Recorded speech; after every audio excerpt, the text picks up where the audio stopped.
നമസ്കാരം. നമ്മൾ ഈ സത്സംഗങ്ങളിലൊക്കെ പോകുന്നുണ്ടല്ലോ. നമ്മൾ എത്രയോ വർഷങ്ങളായിട്ട് സത്സംഗത്തിൽ ഒക്കെ പങ്കെടുക്കുന്നുണ്ട്. അതേമാതിരി ക്ഷേത്ര ദർശനം നടത്തുന്നുണ്ട്. പിന്നെ നാമജപം അതെല്ലാം നമ്മൾ ചെയ്യുന്നുണ്ട്. പക്ഷേ സത്തിനെ അറിഞ്ഞോ എന്ന് നോക്കുമ്പോൾ നമുക്ക് തന്നെ അറിയാം നമ്മൾ അറിഞ്ഞോ ഇല്ലയോ എന്നുള്ളത്. സത്തിനെ അറിയാനാണ് സത്സംഗം. സനാതന ധർമ്മത്തെപ്പറ്റി അറിയേണ്ട രീതിയിൽ അറിയുന്നതാണ് സത്സംഗം. അപ്പം ഈ സംസാര സമുദ്രത്തിൽ, ഈ സംസാര ചക്രത്തിൽ ഇങ്ങനെ ചുറ്റി തിരിയുന്നുണ്ടല്ലോ ആ ജനങ്ങൾക്ക് ഏറ്റവും വലിയ ആശ്വാസം സത്സംഗമാണ്. ഏറ്റവും വലിയ ആശ്വാസം അല്ലേ? അപ്പം എപ്പോൾ നമുക്ക് വേണ്ട രീതിയിൽ സത്സംഗം കേട്ടു തുടങ്ങും എന്ന് വെച്ച് കഴിഞ്ഞാൽ, കേട്ടു തുടങ്ങുന്നുവോ എപ്പോഴാണോ നമ്മൾ വേണ്ട രീതിയിൽ സത്സംഗം കേട്ടു തുടങ്ങുന്നത്, അപ്പോൾ മാത്രമേ നമ്മുടെ മനസ്സ് ഭഗവാന് അഭിമുഖമായിട്ട് വരുള്ളൂ. അപ്പോൾ മാത്രം അറിയണം എന്ന് തോന്നുമ്പോൾ മാത്രമേ അങ്ങനെ ഉണ്ടാവുള്ളൂ. അപ്പോഴാണ് അഭിമുഖമായിട്ട് വരുന്നത് അല്ലേ? ഇങ്ങനെ തിരിയും. ആ സമയത്ത് ഭാഗ്യവിഷയങ്ങളെ നോക്കിക്കൊണ്ടിരുന്ന മനസ്സ് ഇങ്ങനെ തിരിയും.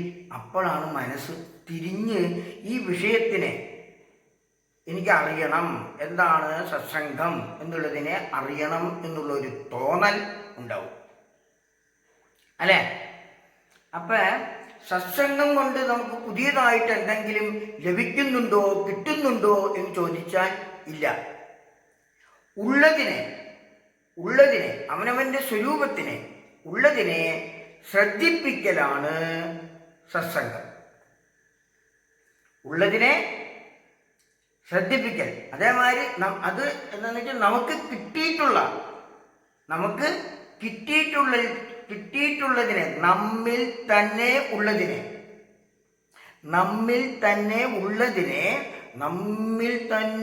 ഉള്ളതിനെ ശ്രദ്ധിക്കണം. അങ്ങനെ ശ്രദ്ധിച്ചു തുടങ്ങണം. അങ്ങനെ അപ്പം കിട്ടിയിട്ടുള്ളതിനെ, അപ്പം അതാണ് ഭഗവാൻ പറഞ്ഞ ശ്രദ്ധാവാൻ ലഭതേ ജ്ഞാനം. ശ്രദ്ധയുള്ളവന് ഈ ജ്ഞാനം ഉണ്ടാവും. ഇപ്പം ഭഗവത്ഗീത 4-ാമത്തെ അധ്യായത്തിലെ 39-ാമത്തെ ശ്ലോകത്തിൽ ഭഗവാൻ പറയുകയാണ്,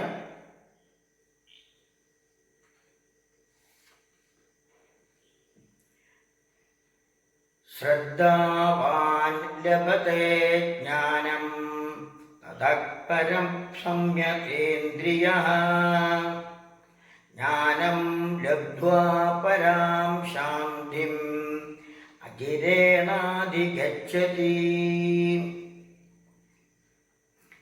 ശാസ്ത്രവാക്യം,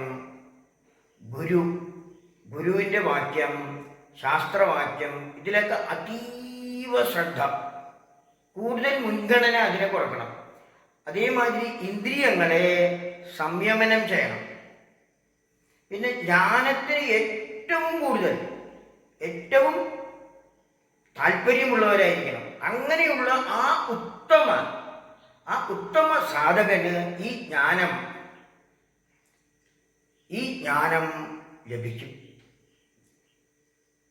അതേമാതിരി പരമമായ ശാന്തിയെ അയാൾ പ്രാപിക്കുകയും ചെയ്യും. പരമമായിട്ടുള്ള ശാന്തിയെ നമ്മുടെ അകമേ ഇരുന്നു കൊണ്ട് എല്ലാം ശ്രദ്ധിക്കുന്ന ആ ഭഗവാനെ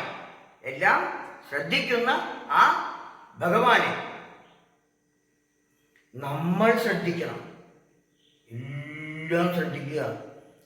കൂടെ ഇരുന്നു കൊണ്ട് ആ സർവസാക്ഷിയായ ആ ഭഗവാനെ അറിയണം.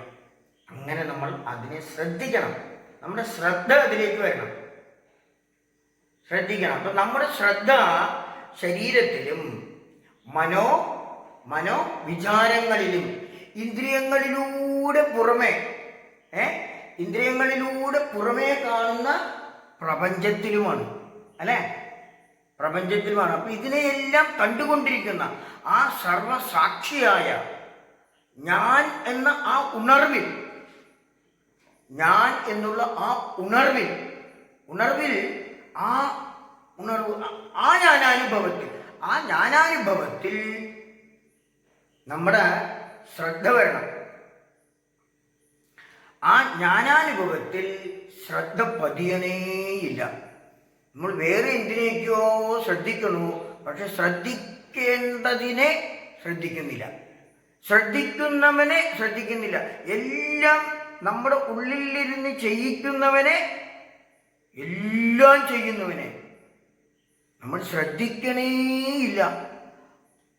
ആ ഭഗവത് സാന്നിധ്യത്തില് ആണ് നമുക്ക് പുറമേ ഈ പ്രപഞ്ചമെല്ലാം കാണുന്നത്. ഉള്ളിലുള്ളത് കൊണ്ടാണ്. ആ ഭഗവത് സ്വരൂപം തന്നെയാണ് കണ്ണിലൂടെ പുറമേ കാണുന്നത്, മൂക്കിലൂടെ മണക്കുന്നത്, നാക്കിലൂടെ രുചിക്കുന്നത്, ചെവിയിലൂടെ കേൾപ്പിക്കുന്നത്, എല്ലാം ആ ഭഗവത് സ്വരൂപമാണ്. അപ്പൊ അതിനെ നമ്മൾ ശ്രദ്ധിച്ചു തുടങ്ങണം. അങ്ങനെ ശ്രദ്ധിച്ചു തുടങ്ങുമ്പോഴാണ്, അങ്ങനെ ശ്രദ്ധിക്കണമെങ്കിൽ വേദങ്ങളുടെ അന്തസത്ത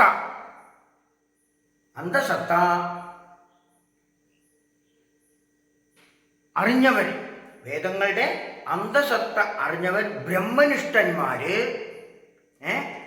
അതേമാതിരി ജ്ഞാനാനുഭവമുള്ള ഗുരുവിനെ തന്നെ നമ്മൾ സമീപിക്കണം. ആ ഗുരുവിനെ നമ്മൾ സമീപിക്കണം. സമിത്പാണി എന്നൊക്കെ പറഞ്ഞ ശ്ലോകമുണ്ടല്ലോ. അങ്ങനെ നമ്മൾ ആ ഗുരുവിനെ സമീപിക്കണം. അങ്ങനെ സത്തിനെ അറിയാനാണ് സത്സംഗം. അപ്പൊ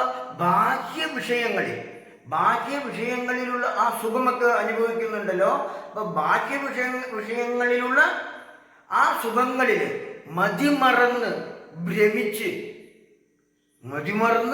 ഭ്രമിച്ച് നിൽക്കുന്ന മനസ്സിനെ സ്വയം, അങ്ങനെ ഇരിക്കുന്ന മനസ്സിനെ നമ്മൾ സ്വയം ശ്രദ്ധിക്കണം. അങ്ങനെ ശ്രദ്ധിച്ച് ആ മനസ്സ് പുറമേയുള്ള, അങ്ങനെ ശ്രദ്ധിച്ച് തുടങ്ങിയിട്ട് അത് പുറമേയുള്ള ഈ സഞ്ചാരമൊക്കെ നിർത്തും. ശ്രദ്ധിക്കുമ്പോൾ കേട്ടോ, പുറമേ വേണമെന്ന് ആവശ്യമുള്ളവർക്ക് ആ സഞ്ചാരമൊക്കെ നിർത്തി അകമേ, പുറമേയുള്ള സഞ്ചാരം നിർത്തി അകമേ ശാന്തമായി ശാന്തത നിറഞ്ഞു നിൽക്കുന്ന ഇടം അറിയുന്നത് വരെ ഇത് അഭ്യസിക്കണം. ശാന്തമായി ആ ശാന്തത നിറഞ്ഞ്, ആ പരമശാന്തി നിറഞ്ഞു നിൽക്കുന്ന ആ ഇടം, ശാന്തി സമൃദ്ധം അമൃതം പറയും. ആ ശാന്തി നിറഞ്ഞു നിൽക്കുന്ന ഇടം അത് അറിയുന്നത് വരെ നമ്മൾ അഭ്യസിക്കണം. ഇടയിൽ നിർത്തിയിട്ട് പോകരുത് എന്നാണ് പറയണത്. അപ്പൊ അങ്ങനെ അഭ്യസിച്ച് തുടങ്ങുമ്പോൾ മനസ്സ് ആത്മീയ ഉന്നതിയെ പ്രാപിക്കും. ഇപ്പം ഭാഗവതം, രാമായണം, ഭഗവത്ഗീത, അതേമാതിരി തീർത്ഥയാത്രയ്ക്കൊക്കെ പോകുന്നുണ്ടല്ലോ അത്, പിന്നെ നാമജപം, അല്ലേ, പിന്നെ നാമസങ്കീർത്തനം, അതേമാതിരി തുടങ്ങിയ ഇത് ശ്രവണമാണെങ്കിലും ശരി, പാരായണമാണെങ്കിലും ശരി, എല്ലാം സത്സംഗത്തിലാണ് പെടുത്തിയിരിക്കുന്നത്. ഇതിനെയെല്ലാം സത്തിനോട് ശ്രദ്ധിക്കണം. സത്തിനോട് സംഘം ചേർന്ന് സത്തായി നിൽക്കാൻ സാധിക്കുന്നുണ്ടോ? നമ്മൾ എത്രയോ വർഷമായിട്ട് സത്സംഗത്തിലേക്ക് പോകുന്നുണ്ട്, നമുക്കിത് സാധിക്കുന്നുണ്ടോ എന്ന് നമ്മൾ നമ്മുടെ അടുത്ത് തന്നെ, അവനവൻ്റെ അടുത്ത് തന്നെ ചോദിച്ചുകൊണ്ടേയിരിക്കണം, ചോദിച്ചുകൊണ്ടേയിരിക്കണം. എന്നാലേ നമുക്ക് പതുക്കെ പതുക്കെ ഉയരാൻ പറ്റുള്ളൂ. ഞാൻ ചോദിക്കണം, ഞാൻ ആയോ, എനിക്ക് കിട്ടിയോ, നമുക്ക് തന്നെ അറിയാൻ പറ്റുമല്ലോ. അപ്പം നമ്മൾ ചോദിക്കുമ്പോഴേ നമുക്ക് അടുത്ത സ്റ്റെപ്പ് എടുത്ത് വയ്ക്കാൻ പറ്റുള്ളൂ. അങ്ങനെ ചോദിച്ചുകൊണ്ടേയിരിക്കണം. അപ്പം സത്സംഗത്തിൽ സത്തിനോട് ചേരാൻ വേണ്ടി മാത്രമാണ് സത്സംഗം. ഈ സത്സംഗം കേട്ട് സത്സംഗത്തിൽ സത്തിനോട് ചേരാൻ വേണ്ടിയിട്ട് സത്സംഗം കേട്ടുകൊണ്ടിരിക്കുന്ന വ്യക്തി ഇരിക്കുന്നത് ഭഗവാനിലാണ്. കാരണം അയാൾ ചേരാൻ വേണ്ടി ഇരിക്കുന്ന ആളാണല്ലോ. അതുകൊണ്ട് അങ്ങനെയുള്ളവർ അവർ ഭഗവാനിലാണ്. സത്സംഗത്തിൻ്റെ ഉദ്ദേശം സത്തിനെ അറിയലാണ്. സത്സംഗത്തിൻ്റെ ഉദ്ദേശം സത്തിനെ അറിയാതെ സത്സംഗത്തിൽ പോകലല്ല അതിൻ്റെ ഉദ്ദേശം. അപ്പം അതുകൊണ്ട് സത്തെന്ന് പറഞ്ഞാൽ ഉള്ളത്, ഒരിക്കലും മാറാത്തത്. അങ്ങനെ നമ്മുടെ സ്വരൂപമായിട്ടുള്ള സത്തിനെ അറിയാനുള്ള ഭാഗ്യം ഓരോരുത്തർക്കും ഉണ്ടാവട്ടെ എന്ന് പ്രാർത്ഥിക്കണം. ഓം ശാന്തി ശാന്തി ശാന്തി.